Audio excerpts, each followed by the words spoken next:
नमस्कार। Welcome to Roopak's classes. स्वागत करते हैं आप सभी लोगों को रूपक्स क्लासेस का एक नए वीडियो पे। तो आज के इस वीडियो पे हम माइटोकॉन्ड्रिया के बारे में जानेंगे। माइटोकॉन्ड्रिया क्या है? माइटोकॉन्ड्रिया एक सेल ऑर्गेनल है। सेल ऑर्गेनल सेल के अंदर कुछ छोटे छोटे स्ट्रक्चर होते हैं जो डिफरेंट डिफरेंट काम करते हैं। ये सब तो हमने जान ही लिया, क्लास 9 से हम पढ़ते आ रहे हैं। और हमने लास्ट कुछ वीडियो में सेल ऑर्गेनल्स के बारे में, सेल के बारे में डिस्कस कर ही लिया। तो जिन्होंने भी वो सब वीडियो नहीं देखा, मेरा प्रीवियस वीडियो चेक कर लो, सब कुछ जान पाओगे। ठीक है, ओके। तो हम आज माइटोकॉन्ड्रिया के बारे में जानेंगे। माइटोकॉन्ड्रिया एक ऐसा सेल ऑर्गेनल है जो बहुत इंपॉर्टेंट काम करते हैं सेल का। ये माइटोकॉन्ड्रिया अगर नहीं होता तो हम हमारे डेली का जो काम है उसको नहीं कर पाता। मैं बात कर रहा हूँ, इसमें एनर्जी चाहिए। मैं लिख रहा हूँ, इसमें एनर्जी चाहिए। मैं कुछ हैवी चीज उठा रहा हूँ, इसमें एनर्जी चाहिए। तो ये एनर्जी आता कहाँ से है? ये एनर्जी हम कुछ खाते हैं, उसके बाद उसका डाइजेशन होता है, वो छोटे छोटे टुकड़े में भाग होता है। लेकिन वो एनर्जी नहीं होते है, उसमें से एनर्जी निकालना पड़ता है। वो एनर्जी निकालता है माइटोकॉन्ड्रिया। सो माइटोकॉन्ड्रिया का एक बहुत बड़ा रोल है हमारे बॉडी में। ठीक है। सो माइटोकॉन्ड्रिया हमारा एनर्जी जनरेटर है, इसे हम पावर हाउस बोल सकते हैं। तो ऐसा सोच सकते हो कि एक सेल एक देश है, उस देश में बहुत सारा डिपार्टमेंट है। डिपार्टमेंट में बहुत सारा सेल ऑर्गेनल्स है, सब अपना अपना काम कर रहे हैं। तो माइटोकॉन्ड्रिया का काम क्या है? वो इलेक्ट्रिसिटी वाला डिपार्टमेंट जो है वो है माइटोकॉन्ड्रिया। तो वो इलेक्ट्रिसिटी प्रोड्यूस कर रहा है उस सेल को काम करने के लिए और उसको एनर्जी देने के लिए। ठीक है। तो mitochondria is the power house of a cell. Clear? Okay. तो चलो जुड़े रहो वीडियो के एंड तक, हम लोग बहुत कुछ सीखेंगे। अभी ज्यादा बातें ना करते हुए शुरू करते हैं, क्योंकि मुद्दे की बात करना है ना? ओके, चलो। ब्लैक हो गया सब कुछ ना? कोई बात नहीं, हम लोग ड्रॉ करेंगे। चलो, माइटोकॉन्ड्रिया। अभी माइटोकॉन्ड्रिया है सेल ऑर्गेनल्स, सेल के अंदर रहते हैं। अभी बात यह है कि सेल के अंदर कितना सारा माइटोकॉन्ड्रिया रहता है, कितना सारा माइटोकॉन्ड्रिया रहता है।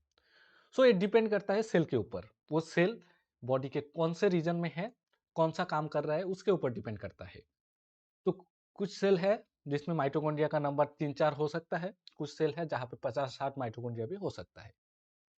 कुछ सेल जो बहुत ज्यादा एक्टिव है, मतलब बहुत ज्यादा एक्टिव काम करने वाले रीजन में है, उसमें माइटोकॉन्ड्रिया ज्यादा रहेंगे। अभी मसल सेल देखो, मसल सेल हमेशा मूव हो रहा है, कुछ ना कुछ काम कर रहा है, तो उसके लिए एनर्जी ज्यादा चाहिए। तो माइटोकॉन्ड्रिया वैसे सेल में ज्यादा रहेंगे। ठीक है। एकदम सिंपल करके समझना है कि जो सेल ज्यादा काम करने की जगह में है उसमें माइटोकॉन्ड्रिया ज्यादा रहेंगे। ठीक है, ओके। सो माइटोकॉन्ड्रिया का नंबर वेरी हो सकता है सेल टू सेल। उसके बाद इसका shape and size, shape and size भी वेरी कर सकते हैं। जनरली इसका जो शेप है वो सॉसेज शेप है। सॉसेज शेप बोले तो कुछ ऐसा शेप है। ठीक है, कुछ ऐसा शेप का है माइटोकॉन्ड्रिया।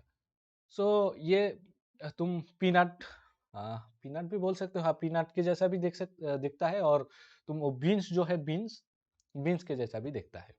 ठीक है। सो माइटोकॉन्ड्रिया का शेप कुछ ऐसा है।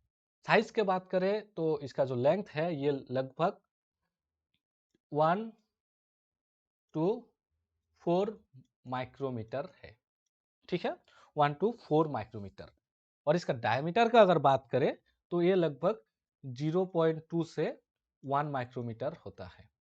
ठीक है। इसके बाद क्या जानेंगे? चलो, इसके बाद स्ट्रक्चर जानेंगे। स्ट्रक्चर कैसा है माइटोकॉन्ड्रिया का, ड्रॉ करेंगे। सिंपल सी बात है। चलो पहले ड्रॉ करते हैं, बहुत बड़ा सा ड्रॉ करेंगे। ठीक है, बस हो ही गया। ओके, वाह कितना अच्छा दिख रहा है। रुको, कलर भी चेंज कर लेते हैं और भी अच्छा दिखेगा। ठीक है, ओके। अभी देखो, ये है माइटोकॉन्ड्रिया। माइटोकॉन्ड्रिया का एक स्ट्रक्चर, एक डायग्राम। सो इसे हमने काट दिया बीच में से, ऐसे रख के ऐसे काट दिया। तो अभी ऊपर से देख रहे हैं ऊपर क्या क्या है। चलो, सबसे पहले माइटोकॉन्ड्रिया एक सेल ऑर्गेनली है। और cell organelle generally membrane bound होते हैं, मेम्ब्रेन से बंधा होते हैं। तो कुछ cell organelles single membrane bound होते हैं, कुछ डबल मेम्ब्रेन बाउंड होते हैं। मतलब उसका जो मेम्ब्रेन है उसमें डबल लेयर होते हैं, जो डबल मेम्ब्रेन बाउंड है, और जो सिंगल मेम्ब्रेन बाउंड है उसमें सिंगल लेयर है।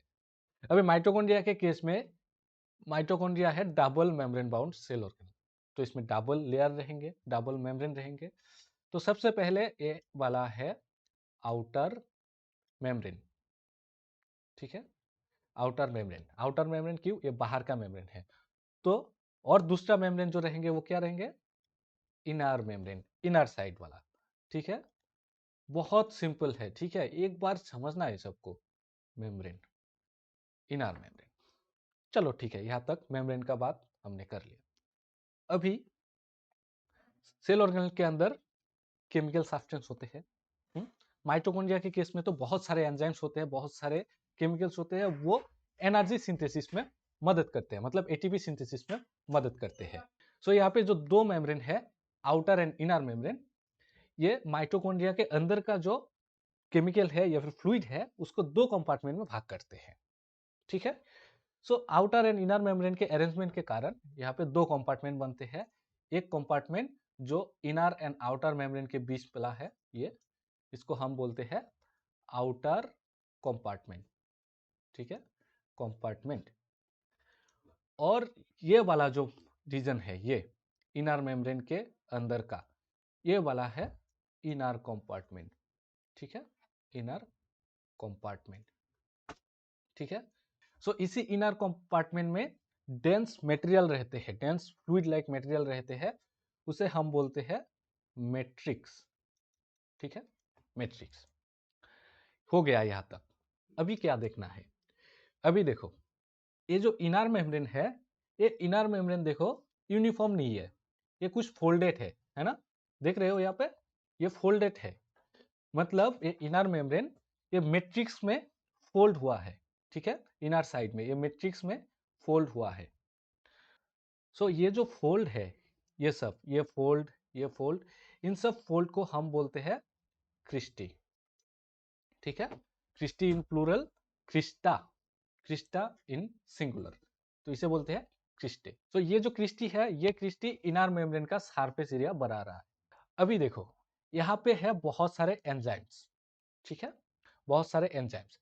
इसमें से हम अभी ये जो इनर मेम्ब्रेन है, इनर मेम्ब्रेन, ये जो क्रिस्टी है, क्रिस्टी में कुछ पार्टिकल्स रहते हैं, ठीक है, कुछ मशरूम जैसा आउटग्रोथ रहते हैं, ठीक है, ऐसे ऐसे मशरूम जैसा आउटग्रोथ इसमें रहते हैं।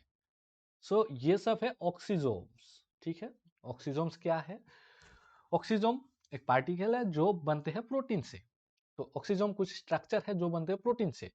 ऑक्सीजोम का दो कंपोनेंट होते हैं, एक है F0 कंपोनेंट, एक है F1 कंपोनेंट। सो यहाँ पे अगर हम एक इनर मेम्ब्रेन ड्रॉ करें, सपोज ये इनर मेम्ब्रेन है, यहाँ पे एक स्टॉक होगा, ठीक है, और एक ऐसा स्ट्रक्चर होगा, ठीक है। सो ये वाला जो पार्ट है इसे हम बोलेंगे F1, और ये वाला जो पार्ट है जो इनर मेम्ब्रेन में इम्बेडेड है, इसे हम बोलेंगे F0 पार्टिकल।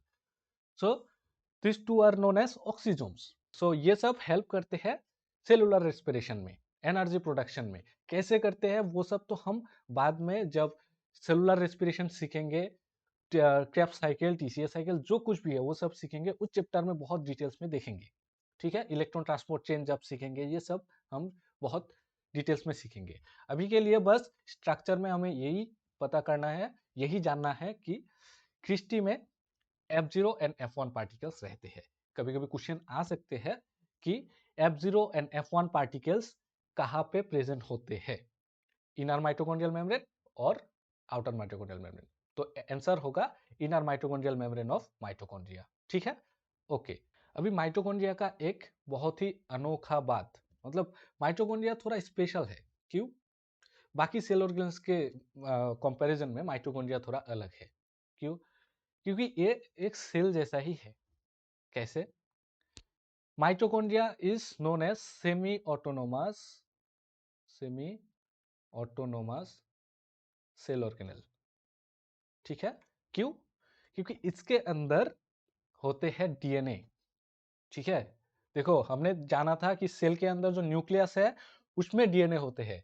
अभी हम जान रहे हैं कि सेल के अंदर जो माइटोकॉन्ड्रिया है उसमें भी डीएनए होते हैं, है ना। तो यहाँ पे भी डीएनए होते हैं इसके अंदर, जिसे हम बोलते हैं माइटोकॉन्ड्रियल माइटोकॉन्ड्रियल डीएनए।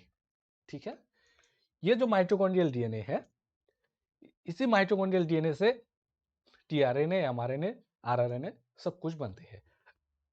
तो सोचो ये सेल जैसा ही है। ठीक है, अभी देखो यहाँ पे माइटोकॉन्ड्रियल डीएनए है, ये सेल जैसा थोड़ा कैरेक्टर इसमें है। अभी और इंटरेस्टिंग बात क्या है कि इसमें 70S वाला राइबोसोम भी रहते हैं। इसके अंदर 70S वाला राइबोसोम भी रहते हैं। अभी 70S वाला राइबोसोम कहाँ पे रहते थे? प्रोकैरियोटिक सेल में, हमने जाना था, है ना। सो यहाँ पे 70S वाला राइबोसोम भी प्रेजेंट है। तो ये कुछ सेल जैसा ही हो रहा है, प्रोकैरियोटिक सेल जैसा ही हो रहा है। सो इसके पीछे का राज क्या है?